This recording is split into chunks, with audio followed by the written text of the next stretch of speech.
안녕하십니까, 정 본부장입니다. 대학생들이 기숙사 문제로 상당히 힘들어하고 있답니다. 조 팀장, 이런 사실 알고 있어요? 네, 고려대랑 한양대가 정말 유명해요. 아, 그래요? 네. 고려대면 상당히 명문대학인데 기숙사가 상당히 완비되어 있지 않을까요? 수용률이 10%인가 11%로 알고 있는데 혹시 정확히 몇 프로인지 저기 적혀 여기 있나요? 지금 적혀 있는 바로는 고려대학교는 10.3%고 10.3%. 그리고 네. 연대는 35.4%, 이화여대는 22%네요. 서울 3배 차이네요. 예. 그래서 물론 뭐 고려대나 뭐 연대나 학생들이 보기에는 뭐 총 학생 인원들을 다 수용하지 못하는 건 똑같은데 지금 근래에 보니까 그 고려대학교에서 지금 몇 년째 기숙사를 못 짓고 있다고 합니다. 이유는 주민들이 반대를 하고 있답니다. 그 무슨 일이에요? 기숙사를 학생들이 수용률이 10%밖에 안 되니까 기숙사를 지어주세요 한 거예요. 그래서 학교에서는 그런 의견을 계속 들어오니까 기숙사를 지어야겠다 했더니 인근 주민들 중에 이제 생계형 건물주들 있죠. 그러니까 노후를 다 건물에 투자해서 월세 100에서 300 정도 받으시는 분들이 이걸 지으면 학생들이 없어지면 완전 손해잖아요. 수입 자체가 없어지니까. 그래서 반대를 한 거예요. 근데 반대는 하고 싶은데 차마 불쌍한 대학생들한테 반대할 수 없으니까 이유를 짜내다가 개운산에 지으니까 환경 파괴가 되겠거니 해가지고 이제 쉼터인 개운산에 이제 짓지 말라 이렇게 항의를 한 거예요. 그랬더니 처음에는 고려대에서 그러면 주민들 의견도 반영해서 우리가 개운산 주변에 환경 조성, 그러니까 보전 사업까지 해줄게 해서 뭐 체육관도 조금 지어주고 그쪽에서도 최대한 침해하지 않는 범위에서 이렇게 양쪽을 만족시키겠다는 기획안으로 바꿔서 걔네가 그러겠다 했더니 갑자기 그분들이 할 말이 없잖아요. 환경 보호를 이제 내밀면서 짓지 말라고 항의했는데 정확히 집 앞줄 잘리니까 그건데 네, 그래서 그냥 무작정 성북구청에 민원을 계속 넣은 거예요.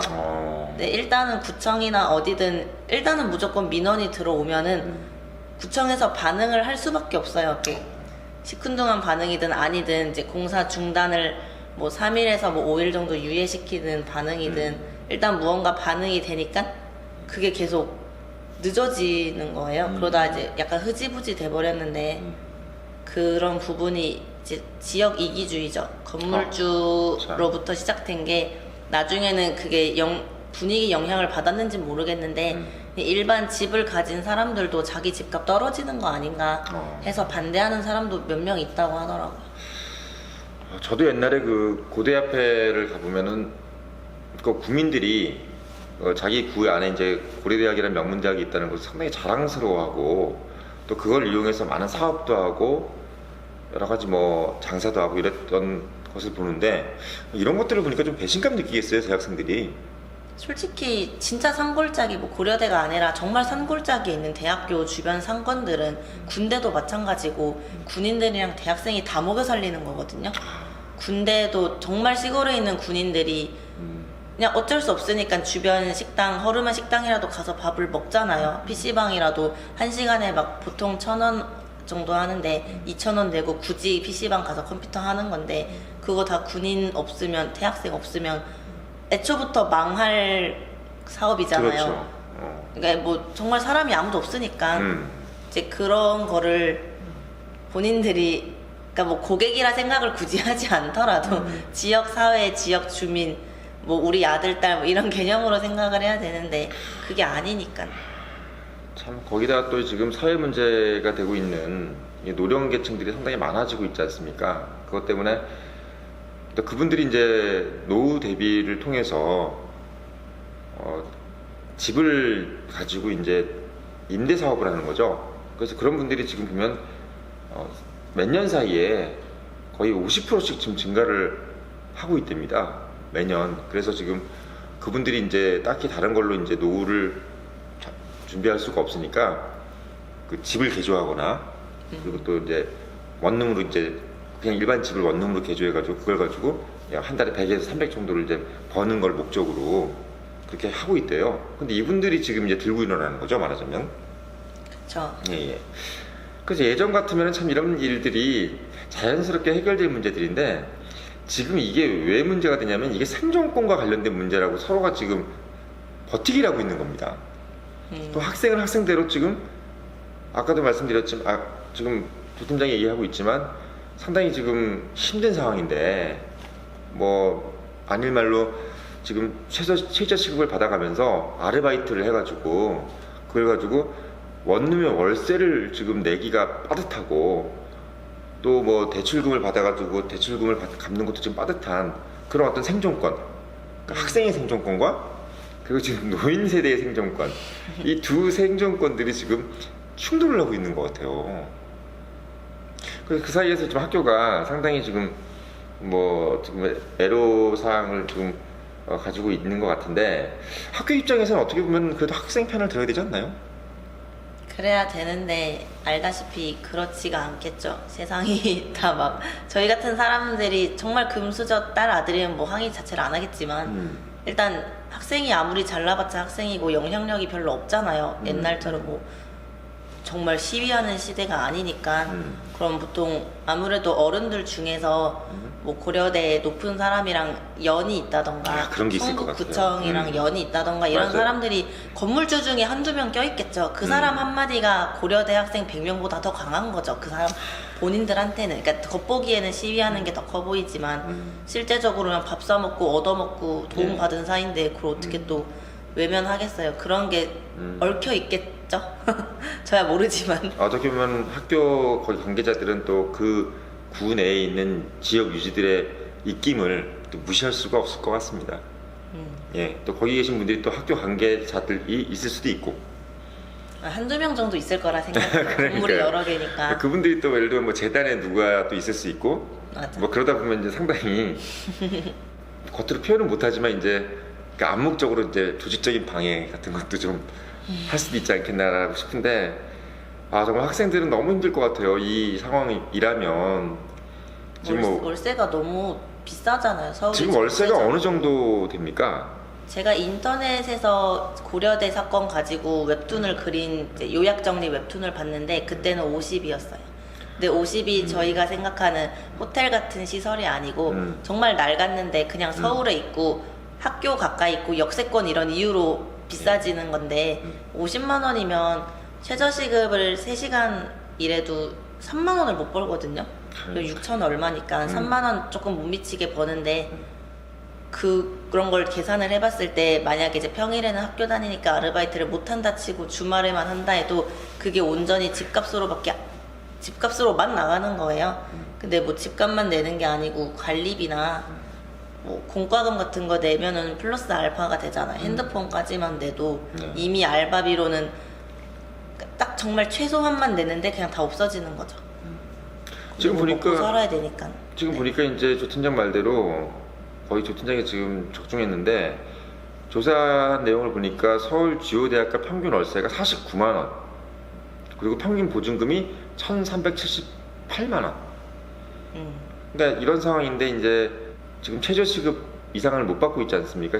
이제 이 대학생들이. 그래서 뭐 열심히 한 주 일해도 뭐 공부할 거 다 하고도 못할 것 같아요. 제가 봤을 때는 공부를 거의 못하고 돼요. 예, 공부 거의 못하고 알바만 하는 것도 지금 벅차는 그런 상황이 지금 연출이 되고 있네요.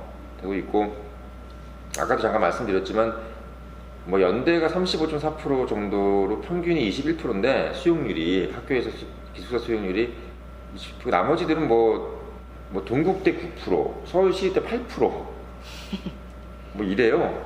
그러니까 사실 뭐 8%인 학교 같은 경우는 기숙사 가는 게 거의 뭐 고시 보는 것처럼 되겠네요. 잘못하면. 그나마 그쪽에서 제가 살았을 때 휘경동이 땅값이 조금 싼 편이에요. 서울 중에서도. 예. 근데 서울시립대는 그래도 반발을 좀 덜하는 게 등록금이 차원이 다르게 싸잖아요. 그러네. 그러니까 네, 이제 제 친구 같은 경우는 등록금 겨울방학 한두 달 일하고 등록금 벌었다 했을 정도로 등록금이 싼데 이제 그러다 보니까 주거비가 조금 더 들어도 그냥 있는 거죠. 근데 확실한 건 휘경동이 그 고려대 있는 성북 그쪽보다는 땅, 집값이 싸요. 물론 시설은 안 좋은데. 저는 생각해보니까 둘 다 살았는데 보문동 쪽에도 살았었고 휘경동 쪽에도 살았었는데 보문동이 아무래도 성북 그 천을 끼고 있고 거기가 원래는 조금 부자 동네기도 했잖아요. 그러니까 시설 대비 집값이 많이 비싼 것 같았어요. 체감. 지금 제가 봤을 때는 좀 어떤 생각이 드냐면 이걸 단순히 뭐 생존권의 문제고 뭐 각 계층 세대들을 다 이해해야 된다 이렇게 이야기하지만 제가 봤을 때 우선순위를 좀 정해야 될 것 같아요. 이 부분은. 그러니까 저번에 이제 저희가 장기표 대표님 모셨지 않습니까? 그분께서도 하신 얘기지만 어차피 경제 규모가 계속 줄어들고 있고 그러면 이제 우리가 같이 나눠 먹어야 될 빵이 만약에 한정돼 있다면 예를 들면 누군가가 좀 더 양보를 해야 된다면 나이 많은 사람들이 양보를 해야 될 것이냐 아니면 청년들이 양보해야 될 것이냐 얘기했을 때 장기표 대표님께서는 단연코 나이 많은 사람들이 양보를 하셔야 된다 이렇게 얘기했는데 물론 이 방송을 보시는 이제 장년층께서는 뭐 사실 납득을 안 하시겠지만 제가 봤을 때는 만약에 우선순위가 정말 정해져야 된다고 한다면 청년의 힘이 돼서 그런 게 아니고요.